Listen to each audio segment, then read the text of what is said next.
Hi friends, biryani ഉണ്ടാക്കുന്നത് കണ്ടിട്ടുണ്ടോ? ഇത് കണ്ടോ? ബിരിയാണിയുടെ കുറച്ച് ഭാഗങ്ങൾ നിങ്ങളെ കാണിക്കാം. അടിപൊളി ബിരിയാണി. ഇതാണ് ബിരിയാണി. ഉണ്ടോ? ഒരു ചെമ്പ് ബിരിയാണി. ആരും കണ്ട് കൊതി വിടണ്ട. എല്ലാവരും ലൈക്കും കമൻറ്റും ഷെയറൊക്കെ തരിക. ഇതിൻ്റെ ഉണ്ടാക്കുന്ന ഫുൾ ഭാഗം കാണിക്കാൻ പറ്റിയില്ല. ഇത്രയേ കാണിക്കാൻ പറ്റുള്ളൂ. ഇതാണ് അടിപൊളി ബിരിയാണി.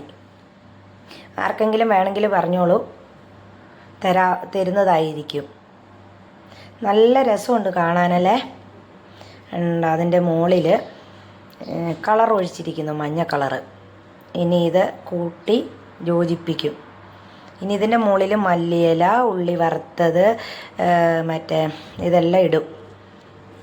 എന്താ പറയണ്ടേ, മുന്തിരിങ്ങ, അങ്ങനെ എല്ലാ സംഭവവും ഇടും. ഇതൊന്ന് നമ്മൾ കോരി കോരി ഇട്ട് ഇളക്കുവാണ്, യോജിപ്പിക്കുവാണ് ഒന്നിച്ച്. വേറൊരു പാത്രത്തിലേക്ക് 2 പാത്രം ആക്കിയായിരുന്നു, അത് നമ്മൾ ഇപ്പോൾ ഒരു പാത്രത്തിലേക്ക് ആക്കുക. ഇപ്പം ഞാനും ചേച്ചിയും കൂടെയാണ് ഇത് ചെയ്യുന്നത്. ഇത് ഹിത്താർ പരിപാടിക്ക് കൊടുക്കാൻ വേണ്ടിയിട്ടാണ്, നോയമ്പ് മുറിക്കുന്നത്. അതിന് വേണ്ടിയിട്ട് ഞങ്ങൾ ബിരിയാണി ഉണ്ടാക്കിയതാണ്. കണ്ടോ?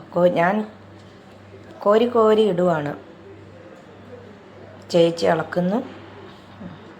അണ്ടിപ്പരിപ്പ്, മുന്തിരി, ഉള്ളി ഇതൊന്നും ഇട്ടിട്ടില്ല, ഇനി ഇടണം.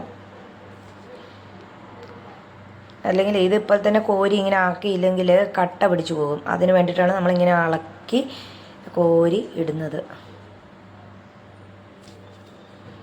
ഇത് ഒരു 100 പേർക്ക് കൊടുക്കാനുള്ള ബിരിയാണി ഉണ്ട്. അതാണ് 2 പാത്രത്തിലാക്കിയത്. പിന്നെ കുറച്ച് വെജിറ്റേറിയനും കൂടെ ഉണ്ട്. ഇപ്പം നോയമ്പൊക്കെ ആയതുകൊണ്ട് കുറച്ച് പേര് ചിക്കനൊന്നും കൂട്ടിയല്ല. ഇത് ചിക്കൻ ബിരിയാണിയാണ്. കണ്ടോ? മല്ലിയില, പുതിനയില, ഉള്ളി അതെല്ലാം ഇട്ടത്. ഇതെല്ലാം സെറ്റാക്കി ഒരു